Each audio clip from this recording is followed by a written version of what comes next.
اگر آپ کو میری یہ ویڈیو پسند آئے تو like, comment and share, subscribe کرنا مت بھولیے۔ السلام علیکم آڈینس، کیسے ہیں آپ لوگ؟ گمشدہ قافلے کی ایپیسوڈ 31 کے ساتھ میں ہوں آپ کی ہوسٹ۔ کانگریس کی کوشش یہی تھی کہ آئین سازی کا کام صرف ایک پارٹی یعنی کانگریس کے ایما پر کیا جائے، لیکن وائسرائے برصغیر کو خانہ جنگی کی آگ میں جھونکنے پر آمادہ نہ ہوا۔ گاندھی اور نہرو کی خواہش کے خلاف وائسرائے نے مسلم لیگ کو عبوری حکومت میں لانے کی کوشش جاری رکھی، لیکن کانگریس نے جو آخری رکاوٹ ڈالی وہ یہ تھی کہ اس نے کانگریسی مسلمان کو عبوری حکومت میں شامل کرنے پر اصرار کیا۔ ہندوؤں کو ہندوستان میں انگریز کا واحد جانشین بننے سے مایوسی ہوئی تھی۔ کسی مرحلہ پر مایوسی کا سامنا کرنا پڑتا تھا تو کبھی سردار پٹیل جیسے انتہا پسند ہندو اور کبھی گاندھی جیسا نرم مزاج آدمی جو کبھی انگریزوں کو یہ مشورہ دیا کرتا تھا کہ انہیں نازیوں کی جارحیت کے خلاف جواب میں عدم تشدد سے کام لیتا چاہیے اور جنگ کے بجائے صلح اور امن کی پسندی کا ثبوت دینا چاہیے، اس قسم کا بیان دیا کرتے تھے۔ اگر انگریز ہندوستان کو چھوڑ کر چلے جائیں تو ہندو مسلم تنازع خود بخود ختم ہو جائے گا۔ اس قسم کے بیانات کا مفہوم یہی ہوتا تھا کہ جب ہندو کانگریس حکومت کے فوجی اور سول اختیارات سے مسلح ہوگی تو وہ اپنی تعداد اور قوت سے مسلمانوں کو پاکستان کے مطالبے سے دستبردار ہونے پر مجبور کر دیں گے۔ لیکن لارڈ ڈیول کانگریس کی خوشنودی حاصل کرنے کی خواہش کے باوجود انسانیت کے خلاف اتنے بڑے جرم میں حصہ دار بننے کے لیے تیار نہ تھا۔ چنانچہ اس نے اپنی کوشش جاری رکھی، جس کے نتیجے میں مسلم لیگ عبوری حکومت کی کابینہ میں شامل ہو گئی۔ گاندھی مہاراج اس کابینہ میں ایک کانگریسی مسلمان کو شامل کر کے خوشیاں منا رہے تھے، لیکن جب مسلم لیگ نے ایک اچھوت کو اپنے کوٹہ میں شامل کر لیا تو وہ تلملا اٹھی۔ جب محکموں کی تقسیم کا مسئلہ سامنے آیا تو گاندھی جی کی چپلوں نے اپنے روایتی تنگ نظری سے کام لیا۔ وہ امور داخلہ، امور خارجہ اور دفاع کے محکمے اپنے ہاتھ میں رکھنے پر باضد تھے، لیکن ایک انتہائی ذہین مسلمان چودھری محمد علی ICS نے چنانچہ لیاقت علی خان مرحوم وزیر مالیات بن گئے تو ہندو اس بات پر بغلے بجار تھے کہ مالیات مسلمانوں کے بس کی بات نہیں۔ جواہر لال نہرو، داد اور پٹیل ہندوستان میں عام راج کی بنیادیں مضبوط کرانے کی اسکیموں کے ساتھ لمبے چوڑے منصوبے بنا چکے تھے، لیکن انہیں جلد ہی معلوم ہو گیا تھا کہ محکمہ مالیات کی منظوری کے بغیر وہ کوئی اسکیم نافذ نہیں کر سکتے۔ سردار پٹیل کو جب یہ محسوس ہونے لگا کہ محکمہ مالیات کی منظوری کے بغیر ایک نئے چپڑاسی کو بھی ملازمت نہیں دے سکتا تو وہ غصے سے بھڑک اٹھا اور بالآخر اسے یہ کہنا پڑا کہ ہم مسلمانوں کے ساتھ نہیں چل سکتے۔ کانگریس نے عبوری کابینہ کے تلخ تجربے کے بعد بھی حقیقت پسندی کا ثبوت نہ دیا اور ویول کے خلاف مہم جاری رکھی، یہاں تک کہ انہیں واپس بلا لیا گیا۔ اس کے بعد عام تشدد کی حامی انگلستان سے کسی ایسے دیوتا کی راہ دیکھ رہے تھے جسے کانگریس کے اعلیٰ کار کے طور پر کام کرنے پر رضامند کیا جا سکے، اور کانگریس کے مہاجن انگریز مستقبل کے تجارتی مفادات کی اہمیت سمجھانے کے لیے لندن کا طواف کر رہے تھے۔ اب یہ ادھر بات ختم ہو گئی اور اس کے بعد یوسف پر حملہ ہو گیا۔ یوسف اپنے گھر میں 3 مہینے کتاب لکھنے میں مصروف رہا۔ اس عرصے میں وہ فہمیدہ اور بلقیس کو تقریباً ہر مہینے 2 یا 3 خط ضرور لکھا کرتا تھا۔ منظور احمد اور امینہ اپنے خطوط میں اصرار کیا کرتے تھے کہ آپ کتاب ختم ہونے تک لاہور کیوں نہیں آ جاتے، اور ان کو ایک ہی سوال جواب ہوتا کہ مجھے جس سکون کی ضرورت ہے وہ مجھے اپنے گاؤں میں ہی نصیب ہوتا ہے۔ 2-3 ماہ کے عرصے میں دوبارہ اس کے گاؤں میں آئے تھے اور دوسری مرتبہ ان کے ساتھ بیگم بلقیس بھی آ گئی تھی اور ڈاکٹر جمیل بھی ان کے ساتھ تھا۔ انہوں نے 3 دن اس کے پاس قیام کیا اور اس عرصہ میں یوسف ڈاکٹر جمیل کے ساتھ کافی مانوس ہو چکا تھا۔ بلقیس نے آتے ہی کہا تھا کہ ہم اپنے بیٹے کو لینے کے لیے آئے ہیں، مجھے یقین ہے کہ میاں صاحب تمہیں خوشی سے ہمارے ساتھ جانے کی اجازت دے دیں گے۔ اس نے جواب دیا، چچی جان، کتاب کے آخری 80 یا زیادہ سے زیادہ 100 صفحات باقی ہیں، میں انہیں مکمل کرتے ہی آپ کے پاس پہنچ جاؤں گا اور وہیں نظر ثانی کروں گا۔ اس کے بعد مجھے ایسا محسوس ہوتا ہے کہ اس کی کتاب کی تکمیل کے بعد ملک کے بدلتے ہوئے سیاسی حالات مجھے کافی عرصہ لکھنے کا موقع نہیں دیں گے۔ یوسف کے مہمانوں کی اطلاع ملتے ہی اجیت قرآن کے گھر پہنچ گئی تھی اور وہ دن کا بیشتر وقت بلقیس اور امینہ کے ساتھ گزارا کرتی تھی اور اس کی گفتگو کا موضوع ہمیشہ فہمیدہ ہوا کرتی تھی۔ تیسرے دن جب وہ رخصت ہو رہے تھے تو ڈاکٹر جمیل یوسف سے بغلگیر ہوئے اور اس نے مسکراتے ہوئے یوسف سے پوچھا، یوسف صاحب، آپ نے میرے دوست ڈاکٹر چونچ کے متعلق کچھ نہیں پوچھا؟ اسے آپ کی کوئی ادا پسند آ گئی ہے اور وہ ہر خط اور ٹیلی فون کال میں تمہارے متعلق ضرور پوچھتا ہے اور ہمیشہ تاکید کرتا ہے کہ جب کبھی یوسف صاحب جلندھر آئیں تو مجھے ضرور ملے۔ میں اس کی موجودگی میں نسرین کے پورے خاندان کو دعوت دینا چاہوں گا اور چونچ کا لقب دینے پر ننھی شہزادی کا شکریہ بھی ادا کرنا چاہتا ہوں۔ 20 دن بعد یوسف فہمیدہ کا نام اس مضمون کے خط میں لکھ رہا تھا۔ 20 دن بعد یوسف فہمیدہ کے نام اس مضمون کا خط لکھ رہا تھا۔ آج نئی کتاب کی آخری سطور لکھنے کے بعد میں قید تنہائی سے آزاد ہو چکا ہوں۔ یہ ایک ایسا وقت ہے جب انسان کو کہیں پہنچنے کے لیے پروں کی ضرورت محسوس کرتا ہے۔ انشاءاللہ میں پرسوں صبح اسی گاڑی سے آپ کی طرف روانہ ہو جاؤں گا جس میں ہم نے ان دنوں سفر کیا تھا، جس میں ماں جی، خالو جان، آپ اور نسرین دھرمشالہ سے تشریف لائے تھے اور میں آپ کے ساتھ چل پڑا تھا۔ میں نے پتہ کیا ہے کہ جلندھر کی گاڑی کا آج بھی وقت تبدیل نہیں ہوا۔ میں نے منظور صاحب کو بھی لکھ دیا ہے کہ اس بات کا امکان ہے کہ وہ شاید امرتسر پہنچ جائے اور وہاں سے میرے ساتھ ہو جائے۔ امینہ کو میں نے منع کر دیا ہے ورنہ اس کا منظور کے ساتھ آنا یقینی تھا۔ سب کو سلام کہہ دیجئے۔ تیسری شام یوسف امرتسر کے پلیٹ فارم میں جلندھر کی گاڑی کے انتظار میں کھڑا تھا کہ پیچھے سے کسی نے آ کر آنکھیں بند کر دی۔ یوسف نے آنکھوں سے اس کا ہاتھ ہٹاتے ہوئے کہا، ارے تمہارا خیال ہے تمہارے ہاتھ کو پہنچانے کے لیے بھی مجھے سوچنا پڑے گا؟ میں سوچ رہا تھا کہ شاید تم نہ آؤ۔ منظور نے اس گلے ملتے ہوئے جواب دیا، بھائی صاحب میں 4 گھنٹے سے امرتسر میں ہوں۔ میاں صاحب کو اپنی مکان کی مرمت کے سلسلے میں یہاں کام تھا اور میں کار میں ان کے ساتھ آ گیا تھا۔ ابھی انہیں رخصت کر کے یہاں پہنچا ہوں۔ مکان کا خریدار میاں صاحب کے پیچھے پڑا ہوا ہے اور انہوں نے مرمت اس لیے شروع کروا دی ہے کہ قیمت کچھ بڑھ جائے۔ میاں صاحب یہ تاکید کر کے ہیں کہ میں آپ کو ساتھ لے کر جاؤں، لاہور پہنچوں، کیونکہ مکان فروخت کرنے کے بارے میں وہ آپ کا مشورہ ضروری سمجھتے ہیں۔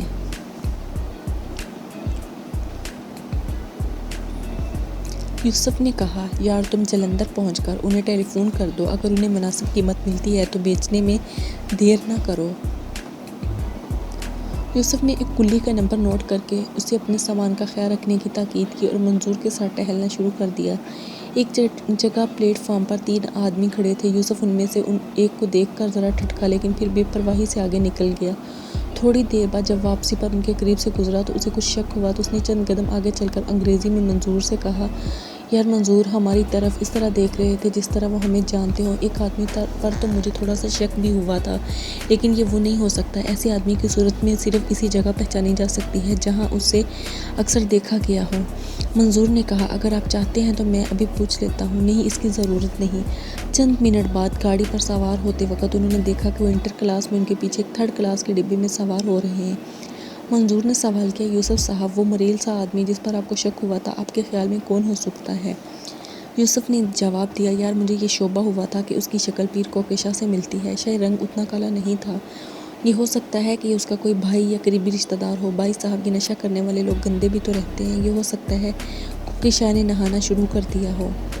راستے میں ایک چھوٹے سے اسٹیشن پر مخالف سمت سے آنے والی گاڑی سے کراس ہونا تھا۔ یوسف اور منظور نے اتر کر پلیٹ فارم کے نلکے سے وضو کیا۔ وہ جائے نماز بچھا کر عشاء کی نماز کے لیے کھڑے ہو گئے۔ نماز ختم کرنے کے بعد یوسف نے شکرانے کے نفل ادا کرنے شروع کر دیے اور منظور نے دوسری طرف سے آ کر رکنے والی گاڑی کے سامنے ٹہلنا شروع کر دیا۔ کچھ فاصلے پر ایک کمپارٹمنٹ سے 2 نوجوان باہر نکلے اور ایک جگہ بعد دوسرے منظور کے ساتھ لپٹ گئے۔ وہ باتیں کر رہے تھے کہ گاڑی نے وصل بچا دیا اور وہ بھاگ کر اپنے ڈبے میں سوار ہو گئے۔ منظور ہاتھ ہلا کر انہیں الوداع کہہ رہا تھا۔ اسے پاس ہی پستول چلنے کی آواز سنائی دی اور اس کے ساتھ ہی اس نے دیکھا کہ جس جگہ وہ یوسف کو چھوڑ آیا تھا وہاں جمع ہونے والے لوگ شور مچا رہے تھے۔ وہ بھاگتا ہوا پہنچا تو اس نے لوگوں کے درمیان یوسف پڑا ہوا دکھائی دیا۔ اس کا لباس خون سے تر ہو رہا تھا اور سر بھی خون بہہ رہا تھا۔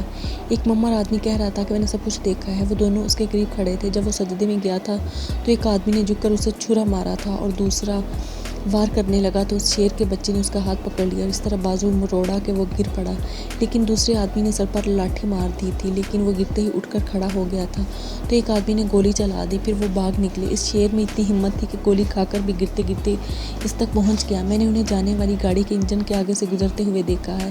منظور نے ڈوبتی ہوئی آواز میں کہا، یہاں کوئی ڈاکٹر ہے؟ بیٹا ڈاکٹر کے لیے آپ کو اب جلندھر یا واپس امرتسر جانا پڑے گا۔ یہ میری پگڑی لو اور اس کی پٹیاں بنا کر اس کا خون بند کر دو، میں اسے گاڑی تک پہنچانے میں تمہاری مدد کرتا ہوں۔ اس آدمی کو دیکھا دیکھی دوسرے بھی یوسف کی مدد کے لیے آ گئے اور انہوں نے یوسف کو اٹھا کر گاڑی میں لوٹا دیا۔ ایک عورت اپنی بیٹی کے ساتھ نمودار ہوئی اور اس نے ایک صاف چادر کی پٹیاں پھاڑتے ہوئے کہا، اس کے زخم اس صاف کپڑے کے ساتھ باندھو، اس کے بعد جو چاہو اور لپیٹ دینا۔ گاڑی چل پڑی اور یوسف نے بغیر آنکھیں کھولے اونگتے ہوئے منظور میں کہاں ہوں؟ یوسف صاحب، ہم جلندھر جا رہے ہیں، مجھے اس وقت پتہ چلا جب وہ آپ کو زخمی کر کے بھاگ گئے تھے۔ یوسف نے کچھ دیر کوئی جواب نہ دیا، پھر اس کے منہ سے اچانک آواز نکلی، اگر میں وہاں نہ پہنچ سکوں تو انہیں کہہ دینا کہ میں کتاب سے فارغ ہونے کے بعد سیدھا ان کے پاس آ رہا تھا۔ میرا شک غلط نہیں تھا، وہ پیر کو کشا کے آدمی تھے۔ مجھے پانی دو۔ ایک آدمی نے پانی کا گلاس اس کے منہ کو لگا دیا اور وہ پانی پینے کے بعد کچھ دیر بے ہوشی کی حالت میں پڑا۔ مجھے پانی دو۔ ایک آدمی نے پانی کا گلاس اس کے منہ کو لگا دیا اور وہ پانی پینے کے بعد کچھ دیر بے ہوشی کی حالت میں بڑبڑاتا رہا۔ ایک تو نوجوان نے کہا، یہ وہی ہے جو الیکشن کے دنوں میں بڑی جوشیلی تقریریں کیا کرتے تھے۔ میں ریلوے اسٹیشن پر پہنچتے ہی جلندھر اطلاع کر دوں گا، وہاں ان کے لیے ایمبولینس کا انتظام کیا جائے گا۔ منظور نے کہا، جلندھر کے فوجی ہسپتال میں ڈاکٹر کمال الدین اور ان کے دوسرے رشتہ داروں کو بھی اطلاع دینی ہے، میں آپ کو تار لکھ دیتا ہوں۔ منظور نے اپنے سوٹ کیس میں سے ایک پیڈ نکال کر فہمیدہ کے والد اور ڈاکٹر کمال الدین کو تار لکھ دیے اور جیب سے 10 روپے کا نوٹ نکال کر نوجوان کے ہاتھ میں تھما دیا۔ بھائی، آپ کو یہ تکلیف کرنی پڑے گی، یہ بہت ضروری ہے۔ ان کے پہنچتے ہی وہ لوگ وہاں موجود ہوں گے۔ ڈاکٹر کمال الدین ایک بڑا سرجن ہے اور اگر اسے بروقت تار مل گیا تو ایک قیمتی جان بچ جائے گی۔ ایک موگر آدمی نے کہا، بیٹا تم اس کی فکر نہ کرو، تمہیں معلوم ہے ان پر حملہ کرنے والے کون تھے؟ جی مجھے معلوم ہے، وہ پیشہ ور قاتل تھے اور کئی آدمیوں کا خون بہا چکے ہیں۔ انشاءاللہ ملک بھر کے اخبارات میں ان کی تصویریں شائع ہوں گی۔ جلندھر کے پلیٹ فارم پر نسرین، فہمیدہ اور ان کے والدین کھڑے تھے۔ قریب ہی پولیس کے چند آدمیوں کے ساتھ فوجی ہسپتال کے ایک ڈاکٹر اور اس کے عملہ کے چند آدمی کھڑے تھے۔ گاڑی کی آمد کا سگنل ہو چکا تھا اور فہمیدہ نے اضطراب کی حالت میں نسرین کا ہاتھ پکڑ رکھا تھا۔ گاڑی پلیٹ فارم پر پہنچی تو پولیس نے انٹر کلاس کی بوگی کے دروازے کے سامنے گھیرا ڈال دیا۔ فوجی ڈاکٹر اور ہسپتال کے ملازم اندر داخل ہوئے۔ فہمیدہ اور اس کے ساتھیوں نے ہر ممکن کوشش کی لیکن ایک پولیس افسر نے ہاتھ کے اشارے سے روکتے ہوئے کہا، آپ 1 منٹ صبر کریں، ایک زخمی کو گاڑی سے نکال کر فوراً ہسپتال پہنچانا ضروری ہے۔ گاڑی یہاں کافی دیر کھڑی رہ گئی۔ نسرین نے تلملا کر کہا، وہ زخمی میرا بھائی ہے جی، اور ہم اس کے لیے آئے ہیں۔ پولیس افسر نے نرم ہو کر کہا، بی بی مجھے افسوس ہے لیکن اس وقت کوئی بھی زخمی کے قریب نہیں جا سکتا۔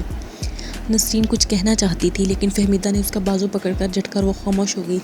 جب اسٹریچر باہر نکالا گیا تو Manzoor Ahmed 2 suitcase platform پر رکھنے کے بعد بھاگتا ہوا ان کے پاس پہنچا۔ نسرین اسے دیکھتے ہی چلائی، وہ میرے بھائی جان کو کہاں لے گئے ہیں؟ منظور نے اس کے سر پر ہاتھ رکھتے ہوئے کہا، بھئی وہ انہیں ایمبولینس میں ڈال کر ہسپتال لے جائیں گے۔ فہمیدہ نے بھرائی ہوئی آواز میں کہا، میں ان کے ساتھ جانا چاہتی ہوں۔ منظور نے جواب دیا، اگر آپ اپنی گاڑی میں آئی ہیں تو ہم ابھی وہاں پہنچ جائیں گے۔ ہسپتال سے ایک کامیاب سرجن آیا ہے، اس نے مجھ سے وعدہ کیا تھا کہ گیٹ کیپر یوسف صاحب کے عزیزوں کو فوراً اندر پہنچا دے گا۔ گاڑی موجود ہے بھائی جان، نسرین نے کہا۔ منظور نے ایک کلی کو اشارے سے روکتے ہوئے سامان کی طرف اشارہ کرتے ہوئے کہا، وہ دونوں سوٹ کیس اٹھا لو۔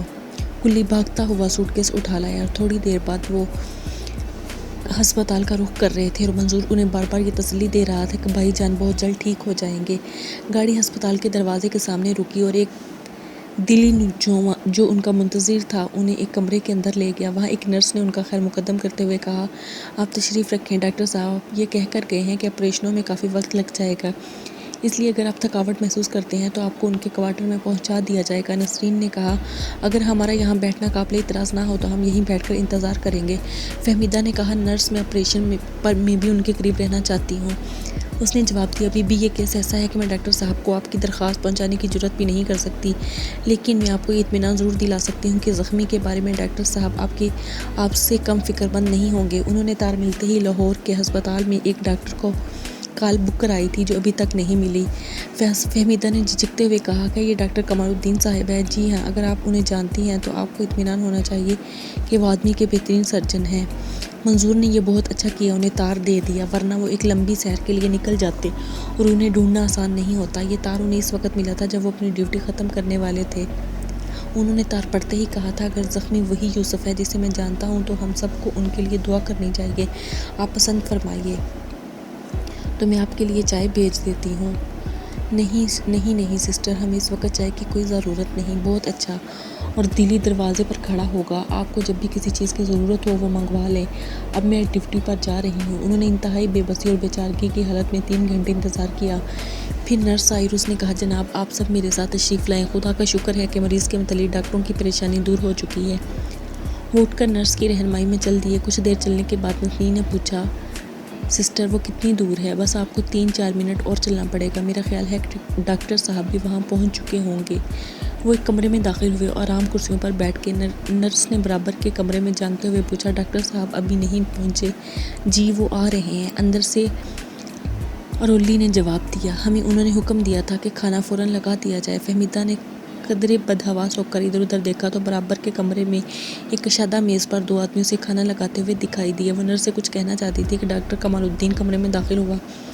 میں آپریشن کے بعد نفل پڑھنے لگ گیا تھا، مجھے یوسف کا یہاں تک پہنچ جانا بھی ایک معجزہ معلوم ہوتا ہے۔ خدا کا شکر ہے کہ مجھے اطمینان ہو گیا ہے کہ اس نے نسرین کے سر پر ہاتھ رکھتے ہوئے کہا شہزادی نسرین اب آنسو پونجھ لو، تمہارا بھائی ٹھیک ہو گیا ہے اور انشاءاللہ چند دن تک تم مجھ سے باتیں کر سکو گی۔ فہمیدہ نے جھجکتے ہوئے کہا اگر یوسف کی بیوی اسے موجودہ حالت میں دیکھنے کے لیے بے چین ہو تو اسے اجازت مل جائے گی۔ ڈاکٹر کمال الدین نے جواب دیا محترمہ اس مسئلہ پر بھی سوچا جائے گا، پہلے آپ اطمینان سے کھانا کھائیں، مجھے سخت بھوک اور تھکاوٹ محسوس ہو رہی ہے۔ بیرے نے دروازے سے جھانکتے ہوئے کہا صاحب کھانا تیار ہے۔ ڈاکٹر کمال الدین نے محمد نصیر الدین سے مخاطب ہو کر کہا مجھے احساس ہو گیا تھا اس لیے میں نے آپ سے اجازت کے بغیر اپنے ارولی کو کھانا تیار کرنے کا کہہ دیا تھا۔ نصیر الدین نے اٹھ کر اپنی بیوی اور بچوں کی طرف دیکھتے ہوئے کہا اٹھو بھئی، اب تم میں سے کسی کا جی چاہے یا نہ چاہے ڈاکٹر صاحب کے احترام میں تھوڑا بہت کھانا پڑے گا۔ محمد نصیر الدین اور صفیہ برابر کے کمرے میں چلے گئے اور نسرین بھی اٹھ کر ان کے پیچھے چلی گئی، لیکن فہمیدہ دونوں ہاتھوں میں سر پکڑے بیٹھی رہی۔ ڈاکٹر کمال الدین نے کہا محترمہ آپ بھی اٹھیے۔ فہمیدہ نے اٹھ کر کہا ڈاکٹر صاحب میں آپ کی حکم عدولی نہیں کر سکتی، لیکن آپ میری بات کا یقین کریں مجھے کتن بھوک نہیں ہے۔ کمال الدین نے کہا محترمہ اگر آپ فہمیدہ ہیں تو میں آپ کو یہ بتا سکتا ہوں کہ یوسف نے بے ہوشی کی حالت میں 2 مرتبہ آپ کا نام پکارا تھا۔ بہت زیادہ خون بہہ جانے سے اس کی حالت بہت تشویشناک ہو چکی تھی، لیکن ہمیں اس کے بلڈ گروپ کا خون کافی مقدار میں مل گیا تھا۔ 1 بوتل خون دینے کے بعد اس کی حالت کافی بہتر ہو گئی تھی اور اب دوسری بوتل دی جا رہی ہے۔ اسے موجودہ حالت میں دیکھنے کے لیے آپ کو ایک مضبوط دل کی ضرورت ہے اور دل کو مضبوط رکھنے کے لیے انسان کی خوراک کی ضرورت ہوتی ہے۔ آئیے میں کھانا کھاتے ہی آپ کو اس کے پاس لے جاؤں گا، اور اگر آپ نسرین کے متعلق یقین دہانی کروا سکیں کہ وہ آپ وہاں جا کر دہائی دینا شروع نہیں کر دے گی تو وہ بھی آپ کے ساتھ جا سکے گی، لیکن فی الحال آپ کی امی اور ابو کو بھی وہاں نہیں جانے دیں گے۔ فہمیدہ نے کہا جی ہم انہیں تسلی دے سکتے ہیں۔ تھوڑی دیر بعد وہ کھانا کھا رہے تھے۔ فہمیدہ کھانے سے کوئی رغبت ظاہر نہیں کر رہی تھی، لیکن جب کمال الدین کی طرف سے دیکھا تو وہ جلدی سے ایک لقمہ منہ میں ڈال لیتی۔ اچانک اس نے فہمیدہ سے پوچھا محترمہ آپ نرسنگ کے متعلق کچھ جانتی ہیں؟ جی میں جانتی ہوں، چچی جان نے مجھے نبض کی رفتار دیکھنا اور ٹمپریچر دیکھنا اور وقت پر دوائی پلانا سکھایا تھا۔ وہ مجھے یہ بھی بتایا کرتے تھے کہ اگر مریض کی حالت میں کوئی تبدیلی نظر آئے تو فوراً ڈاکٹر کو اطلاع دی جائے۔ کمال الدین بولا محترمہ ایسی صورت میں آپ یوسف کو دیکھ سکتی ہیں، میں بھی آپ کو وہاں لے جاؤں گا۔ نسرین بولی ڈاکٹر صاحب یہ باتیں تو مجھے بھی آتی ہیں، میری چچی جان رقیہ جب بیمار ہوئی تھی تو حمیرہ باجی کے ساتھ میں بھی ان کی تیمارداری کیا کرتی تھی، اور چچا جان یہ کہا کرتے تھے کہ نسرین بیٹی کو ڈاکٹر بننا چاہیے۔ تم بھی اپنی آپا کے ساتھ جا سکتی ہو، لیکن وہ بھی اس شرط پر کہ تم اپنی امی اور ابو کو اس بات پر رضامند کر لو کہ وہ تمہارے ساتھ نہیں چل پڑیں گے۔ فہمیدہ نے کہا امی اور ابو کو ہم سے بہتر تسلی اور کوئی نہیں دے سکتا۔ کھانا ختم کرنے کے بعد ہاتھ دھونے کے بعد ڈاکٹر کمال الدین نصیر الدین کی طرف متوجہ ہو کر بولا جب آپ کو اس وقت وہاں جا کر پریشانی کے سوا کچھ حاصل نہیں ہوگا، آپ میری کوئی مدد کرنا چاہتے ہیں تو اس کے لیے دعا کرتے رہیں۔ اب آپ میرے مہمان ہیں، اور اگر نسرین کے بھائی کے متعلق آپ کو کوئی پریشان ہے تو اسے بھی وہاں بلوا لیں۔ نصیر الدین نے کہا ڈاکٹر صاحب ہم نے اپنے ڈرائیور کو سمجھا دیا تھا اور اس نے ان کی تسلی کر دی تھی۔ کمال الدین نے بیرے سے پوچھا تم ان کے ڈرائیور کو کھانا کھلا دیا؟ نہیں جناب، وہ ابھی تک واپس نہیں آیا، میں نے گیٹ کیپر کو کہہ دیا ہے کہ اگر وہ آئے تو اسے کھانے کے لیے یہاں بھیج دو۔ نصیر الدین نے کہا جناب میں نے اسے کہہ دیا تھا کہ وہ کھانا کھا کر ظہیر کو سلانے کے بعد واپس آئے، اسے یہ معلوم نہیں ہے کہ ہم کہاں ہیں۔ نسرین بولی باجی ظہیر بھائی کو اس بات کی خوشی ہوگی کہ وہ کل اسکول نہیں جائے گا۔ منظور احمد نے کہا ڈاکٹر صاحب میں اس وقت آپ کو پریشان نہیں کروں گا، لیکن اس بات کی اجازت چاہتا ہوں کہ جب چاہوں یوسف صاحب کو ایک نظر دیکھ آیا کروں، اور آپ کو یہ اطمینان دلا سکتا ہوں کہ میں ایک بہت اچھا تیماردار ہوں۔ اور اس سے پہلے بھی ہسپتال میں یوسف صاحب کی نرسنگ سٹاف کی مدد کر چکا ہوں۔ ڈاکٹر کمال الدین نے کہا، بہت اچھا، آپ بھی میرے ساتھ چلیں، جو سٹاف رات ڈیوٹی پر ہوگا میں ان سے آپ کا تعارف کروا دوں گا۔ تھوڑی دیر بعد جب فہمیدہ، نسرین اور منظور ڈاکٹر کے ساتھ کوریڈور میں سے گزر رہے تھے تو سامنے تھوڑی دور سے ایک نرس کمرے سے باہر نکلی اور اس نے کہا، سر لاہور سے آپ کی کال مل گئی ہے، اگر آپ میں سے کسی نے ڈاکٹر جمیل صاحب سے بات کرنی ہے تو میرے ساتھ آ جائیں۔ وہ اندر داخل ہوئے اور نرس نے ٹیلی فون کا ریسیور اٹھا کر ڈاکٹر کمال الدین کے ہاتھ میں تھما دیا۔ ہیلو جمیل، شکر ہے کہ تم مل گئے، میں سوچ رہا تھا کہ شاید تم گھر پر ہی نہیں ہوں گے، میں نے واقعی سخت پریشانی کی حالت میں تمہیں تار دیا تھا۔ مجھے یہ اطلاع تھی کہ یوسف صاحب جلندھر کے راستے میں زخمی ہو گئے ہیں، وہ کسی اسٹیشن کے پلیٹ فارم پر نماز پڑھ رہے تھے کہ 2 آدمیوں نے بے خبری کی حالت میں ان پر حملہ کر دیا۔ اب میں آپ کو اطمینان سے بتا سکتا ہوں کہ اس کی حالت خطرے سے باہر ہے، ہوش آنے میں ابھی کچھ دیر لگے گی۔ تم میری یہ مدد کر سکتے ہو کہ تھوڑی دیر آرام کے بعد چھٹی لے کر چل پڑو۔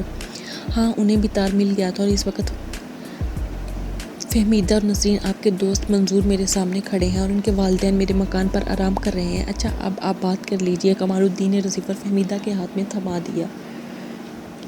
چچا جان، میں ٹھیک ہوں، وہ بھرائی ہوئی آواز میں کہہ رہی تھی۔ میں نے انہیں ابھی تک نہیں دیکھا لیکن ڈاکٹر صاحب مجھے بہت تسلی دیتے ہیں۔ چچی جان، اب ضرور آ جائیں اور چچی جان کو بھی ساتھ لے آئیں، چچی کی دعاؤں کی بہت ضرورت ہے۔ یہ کہہ کر اس کی آواز سسکیوں میں ڈوب گئی اور اس نے ریسیور نسرین کے ہاتھ میں دے دیا۔ نسرین کہہ رہی تھی، چچا جان، یہاں رونے کی اجازت نہیں ورنہ آپ کو میری چیخیں سنائی دیتی۔ آپا کے ساتھ انہیں دیکھنے جا رہی ہوں لیکن ڈاکٹر صاحب کہتے ہیں وہ بے ہوش ہیں۔ ہاں چچا جان، اب ضرور آئیں۔ بہت اچھا چچا جان، نسرین نے یہ کہہ کر ریسیور ڈاکٹر کمال الدین کے ہاتھ میں دے دیا۔ ڈاکٹر کمال الدین کہہ رہا تھا، بھئی ان کو تسلی دینے کے لیے یہاں لایا ہوں، ان کے دوست منظور صاحب بھی میرے ساتھ ہیں، مجھے یقین ہے کہ حملہ کرنے والوں کو تلاش کر لیا جائے گا۔ وہ ایک جرائم پیشہ پیر کوکیشا کے ساتھ دیکھے گئے تھے، ان کی تصویریں پولیس کے ریکارڈ میں محفوظ ہیں۔ باقی تفصیلات آپ کو منظور صاحب بتا دیں گے۔ ٹھیک ہے، اگر اب بھی آپ چل پڑیں تو اچھا ہوگا، لیکن چند دن کی چھٹی لے کر آئیں، لیکن دیکھیے ٹریفک میں تیز گاڑی نہ چلانا۔ ڈاکٹر نے ریسیور رکھ دیا اور فہمیدہ کی طرف متوجہ ہو کر کہا، محترمہ، میرا خیال ہے کہ جمیل صاحب 3-3.5 گھنٹے تک پہنچ جائیں گے۔ یوسف صاحب کو ہوش لانے کے لیے مجھے ان سے بہتر کوئی اور مددگار نہیں مل سکتا تھا۔ فہمیدہ نے کہا، ڈاکٹر صاحب آپ مجھے مسز یوسف کہہ سکتے ہیں۔ بہت اچھا مسز یوسف، مجھے اس حکم کی تعمیل میں خوشی ہوگی اور آپ کو بھی میرا کچھ لحاظ کرنا چاہیے، مجھے آپ کی آنکھوں میں آنسو دیکھ کر بہت تکلیف ہوتی ہے۔ ڈاکٹر صاحب، اب میں آپ کی کسی بات میں حکم عدولی نہیں کروں گی۔ تھوڑی دیر بعد خاموشی سے یوسف کے بستر کے پاس کھڑے تھے۔ ڈاکٹر نے سرہانے پر لگا ہوا چارٹ دیکھا اور مطمئن سا ہو کر نرس سے کہا، ایک اسپیشلسٹ انہیں دیکھنے کے لیے لاہور سے چل پڑے ہیں اور میں ان کی آمد تک دفتر میں رہوں گا۔ ان خواتین کے لیے یہاں کرسیاں رکھوا دو، میں مریض کو دیکھنے کے لیے آتا رہوں گا۔ جو ڈاکٹر آج ڈیوٹی پر ہے وہ انہیں دیکھنے آئے تو اسے میرے کمرے میں بھیج دو، انہیں پینسلین کا ڈکا لگنا چاہیے۔ مسز یوسف، ذرا آپ دیکھیں ان کی نبض کی رفتار اب کیا ہے۔ فہمیدہ نے کرسی ذرا آگے کر کے کانپتا ہوا ہاتھ یوسف کی نبض پر رکھ دیا اور جب اسے یوسف کی نبض کی حرکت محسوس ہونے لگی تو اس کے مرجائے ہوئے چہرے پر یکایک رونق آ گئی۔ ڈاکٹر صاحب، ان کی نبض بالکل ٹھیک ہے، یہ ٹھیک ہو جائیں گے، میں آپ کی شکر گزار ہوں۔ ڈاکٹر کمال الدین نے مسکراتے ہوئے جواب دیا، مسز یوسف، میں نے آپ کو ان کی نبض گننے کا کہا تھا، اپنی نظریں اپنی گھڑی پر رکھیں اور یہ گنتی رہیں کہ 1 منٹ پر ان کی نبض کتنی بار حرکت کرتی ہے۔ آپ اطمینان سے گن کر نرس کو بتا دیں تو یہ چارٹ پر لکھ دیں گی۔ منظور صاحب، آپ میرے ساتھ چلیں گے یا یہیں رہیں گے؟ جی، میں آپ کے ساتھ چلتا ہوں۔ تھوڑی دیر بعد ڈاکٹر اپنے دفتر میں منظور سے بے تکلفی سے باتیں کر رہا تھا اور وہ یوسف کے ساتھ اپنی دوستی کے زمانے کی داستان سنا رہا تھا۔ نسرین جھکتی ہوئی کمرے سے داخل ہوئی اور اس نے ڈاکٹر کمال الدین سے مخاطب ہو کر کہا، انکل، بھائی جان کی نبض جب آپا جان نے گننی شروع کی تو ایک بار 97 اور دوسری بار 96 تھی، میں نے 3 بار گنی، تینوں بار 94 تھی۔ اچھا، شکریہ۔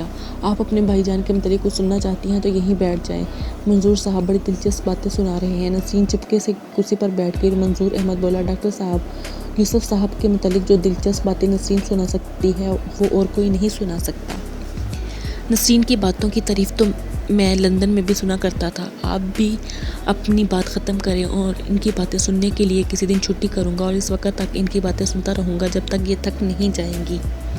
نسرین بولی، انکل، اگر بھائی جان ٹھیک ہو جائیں گے تو میں سارا دن اس کے متعلق باتیں کر کے بھی نہیں تھکوں گی اور آپ کو یہ یقین نہیں آئے گا کہ دنیا میں کسی کا بھائی ایسا بھی ہو سکتا ہے۔ اچھا، اب تم منظور صاحب کی باتیں سنتی نہ رہو اور اگر اکتا نہ جاؤ تو خاموشی سے یہاں بیٹھی رہو۔ انکل یہ کیسے ہو سکتا ہے کہ بھائی جان کے متعلق کوئی باتیں کرے اور میں اکتا جاؤں؟ تمہاری باجی تو پریشان نہیں ہوں گی؟ نہیں ڈاکٹر صاحب، وہاں نرس بہت اچھی ہے اور وہ ڈاکٹر صاحب بھی بہت اچھے ہیں جو انہیں دیکھ کر گئے ہیں۔ مجھے یقین ہے بھائی جان کو اس حالت میں دیکھ کر بڑی تکلیف ہوتی ہے۔ میں کبھی یہ سوچ نہیں سکتی تھی کہ وہ کبھی بے ہوش بھی ہو سکتے ہیں۔ میں اس طرف آ رہی تھی تو راستے میں دعا کر رہی تھی کہ جب وہ دوبارہ واپس آؤں تو بھائی جان اپا جان سے باتیں کر رہے ہوں۔ انہوں نے بڑے حوصلے سے کام لیا ہے، لیکن میں جانتی ہوں کہ کہیں ان کے دل کی کیا حالت ہے۔ بھائی جان، میں چاہتی ہوں کہ جب تک چچا جان یہاں پہنچ نہیں جاتے آپ بھائی جان کے متعلق باتیں کرتے رہیں۔ نسرین، تمہیں نیند نہیں آئے گی؟ مجھے ان کے آرام کے اطمینان کے بغیر کسے نیند آ سکتی ہے؟ مجھے آپا نے ایک ضروری پیغام دے کر یہاں بھیجا تھا۔ آپا پوچھتی تھی کہ آپ اگرامی اور ابو کو چند منٹ کے لیے بھائی جان کو دیکھ لینے دو تو اس میں کیا حرج ہے؟ اس کے بعد وہ گھر جا کر آرام کر سکیں گے۔ اگر آپ اجازت دیں تو میں بھی انہیں لے آتی ہوں۔ اور آپا جان یہ بھی کہتی تھی کہ انہیں نائٹ ڈیوٹی والی نرس کے ساتھ رہنے کی اجازت دی جائے۔ ڈاکٹر کمال الدین نے کہا، میں تمہاری آپا کی ہر خواہش کا احترام کرتا ہوں، لیکن ایسی صورتحال میں آپ تو یہاں ٹھہرنے پر ضد نہیں کریں گی؟ نسرین نے جواب دیا، آرام تو میں گھر جا کر بھی نہیں کروں گی، لیکن اگر آپا جان کو یہاں ٹھہرنے کی اجازت مل جائے تو میں آپ کو پریشان نہیں کروں گی۔ ڈاکٹر نے جواب دیا، شہزادی صاحبہ، مجھے کوئی پریشانی نہیں ہوگی، لیکن یوسف صاحب کو چند اچھے تیمارداروں کی ضرورت پڑے گی اور میں یہ نہیں چاہتا کہ آپ دونوں پہلے دن ہی تھکاوٹ سے نڈھال ہو جائیں۔ منظور صاحب، آپ ان کے ابو اور امی کو لے آئیں۔ نسرین بولی، انکل میں ان کے ساتھ جاتی ہوں تاکہ انہیں تسلی ہو جائے اور وہ اچانک بلائے جانے پر وہ بہت پریشان ہوں گے۔ ہاں آپ ضرور جائیں، آپ کا چچا غلط نہیں تھا۔ نسرین بہت ذہین ہے۔ 1 گھنٹہ بعد ڈاکٹر کمال الدین نسرین اور اس کے والدین کو تسلیاں دے کر رخصت کر رہا تھا۔ جب کار چل پڑی تو نسرین بولی، امی جان، چچا جان کا دوست بہت اچھا ڈاکٹر ہے۔ نرس کہتی تھی کہ پستول کی گولی بھائی جان کے سینے میں کسی خطرناک جگہ پھنس گئی تھی۔ اگر ڈاکٹر کمال الدین کی جگہ کوئی اور ڈاکٹر ہوتا تو اسے نکالنا بہت مشکل تھا۔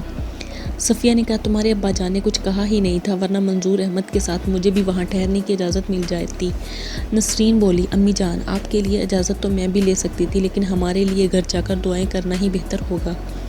چچا جمیل ہسپتال پہنچے ہی ہمیں فون کریں گے اور مجھے یقین ہے کہ وہ ہمیں کوئی اچھی خبر سنائیں گے۔ جب ٹیلی فون آئے گا تو میں آپ کو جگا دوں گی۔ نصیر الدین نے کہا، بیٹی، ٹیلی فون کی گھنٹی ہمارے کان نہیں سن سکتے۔ ابا جان، میرا مطلب یہ نہیں تھا۔ منظور صاحب نے آپا جان کو بتایا تھا کہ بھائی جان کو نئی کتاب کا مسودہ ان کے سوٹ کیس میں پڑا ہوا ہے۔ میں وہ مسودہ پڑھتی رہوں گی اور آپ جب ٹیلی فون آئے گا تو آپ کو جگا دوں گی۔ صبح 4 بجے کے قریب جب نسرین یوسف کی کتاب کا مسودہ پڑھنے میں مصروف تھی، ٹیلی فون کی گھنٹی بجی۔ نسرین نے امی اور ابا کو آوازیں دینے کے بعد ریسیور اٹھایا اور قدرے توقف کے بعد بولا، السلام علیکم چچا جان، خدا کا شکر ہے کہ آپ پہنچ گئے ہیں، میں کیسے سو سکتی تھی؟ چچا جان، امی اور ابو آ گئے ہیں، پہلے آپ ان سے بات کریں۔ جمیل کہہ رہا تھا، بھائی جان، ہمیں خدا کا شکر ادا کرنا چاہیے، یوسف کا بچ جانا ایک معجزہ تھا۔ خدا کا شکر ہے کمال الدین یہاں موجود تھا، میں یوسف کو اچھی طرح دیکھ چکا ہوں، اب دعا کرتے رہیں بھائی جان۔ بھابی جان کو بھی میری طرف سے تسلی دے، فہمیدہ میرے پاس کھڑی ہے۔ نسرین نے اپنے ابا کے ہاتھ سے ریسیور پکڑ کرتے ہوئے کہا، چچی جان، ٹیلی فون بند نہ کیجیے، میں ابا جان سے کچھ کہنا چاہتی ہوں۔ نہیں چچا جان، مجھ سے بات کرتے ہوئے انہیں کوئی تکلیف نہیں ہوگی، میں انہیں ایک خوشخبری دینا چاہتی ہوں۔ پھر ایک ثانیہ توقف کے بعد وہ کہہ رہی تھی، ابا جان، میں نے ہسپتال سے آ کر بھائی جان کی کتاب کا مسودہ ان کے سوٹ کیس سے نکال لیا تھا اور اس وقت سے پڑھ رہی ہوں۔ مجھے یہ یقین ہو گیا تھا کہ بھائی جان بہت جلد ٹھیک ہو جائیں گے۔ اس مسودے کا ہر صفحہ یہ گواہی دیتا ہے کہ بھائی جان جیسے مصنف دیر تک زندہ رہتے ہیں، اور جب آپ یہ مسودہ پڑھیں گی تو آپ کو بھی اطمینان ہو جائے گا۔ اللہ تعالیٰ اگر کسی کو بڑے کام کے لیے پیدا کرتا ہے تو اسے کام کرنے کی مہلت بھی دیتا ہے۔ ابا جان، اب میں اس بات پر فخر کیا کروں گی کہ اس عظیم ناول نگار کو سب سے پہلے میری بہن نے پہنچانا تھا، لیکن ابا جان، مجھے یقین تھا کہ چچی بلقیس چچا جان کے ساتھ آئیں گے اور وہ یہاں ہیں تو انہیں ٹیلی فون دیجیے، میں سلام کرنا چاہتی ہوں۔ نہیں، اگر وہ بھائی جان کے پاس بیٹھی ہوئی ہیں تو انہیں تکلیف دینے کی ضرورت نہیں، وہ بہت تھک گئی ہوں گی۔ کیا یہ بہتر نہیں ہوگا کہ ڈرائیور انہیں ہسپتال جا کر لے آئے، کیونکہ یہ ہو سکتا ہے کہ چچا جان جلدی نہ آ سکیں۔ آپ کی آواز سن کر مجھے اطمینان محسوس ہوتا ہے، میں اور امی جان بہت جلد آ جائیں گے۔ نہیں، جب تک بھائی جان ٹھیک نہیں ہو جاتے ہم کسی کو بھی حادثے کی اطلاع نہیں دیں گے۔ اچھا ابا جان، خدا حافظ۔ نسرین نے ریسیور رکھ دیا تو نصیر الدین نے کہا، دیکھو بیٹی، وہ مسودہ جانے سے پہلے میرے تکیے کے نیچے رکھ دینا، میرے لیے بیکار پریشان ہونے کی بجائے پڑھنا بہتر ہوگا۔ ابا جان، یہ بالکل ایک نئی چیز ہے، آپ پڑھ کر بہت خوش ہوں گے، یہ مسلمانوں کے عروج و زوال کی ایک دلچسپ کہانی ہے۔ نماز سے تھوڑی دیر بعد ڈاکٹر جمیل اور بلقیس گھر پہنچ گئے صفیہ نے اسے دیکھتے ہی کہا، میرا خیال تھا کہ آپ فہمیدہ کو اپنے ساتھ لے کر آئیں گے بھائی جان۔ ڈاکٹر جمیل نے جواب دے دیا تھا۔ اس وقت یہ ممکن نہیں تھا کہ ہمارے اصرار پر اس نے ناشتہ کر لیا تھا، لیکن وہ کہتی تھی کہ مجھے تھکاوٹ اور نیند سے کوئی تکلیف نہیں ہوتی اور یوسف کی اعتماد داری سے میں بیمار بھی نہیں ہو سکتی۔ بلقیس بولی، ہاں بہن، جب میں نے زیادہ اصرار کیا تو اس کی آنکھوں میں آنسو بھر آئے اور میں فہمیدہ کی آنکھوں میں آنسو نہیں دیکھ سکتی۔ جمیل بھائی یہاں چائے پیتے ہی آپ کو اپنے ساتھ لے جائیں گے۔ ڈاکٹر کمال الدین نے دوپہر کے کھانے کے لیے کہا ہے، اس لیے بھائی جان اور ظہیر وہاں پہنچ جائیں گے، پھر ہم کوشش کریں گے فہمیدہ کو گھر آ کر آرام کرنے پر رضامند کریں۔ نصیر الدین نے پوچھا،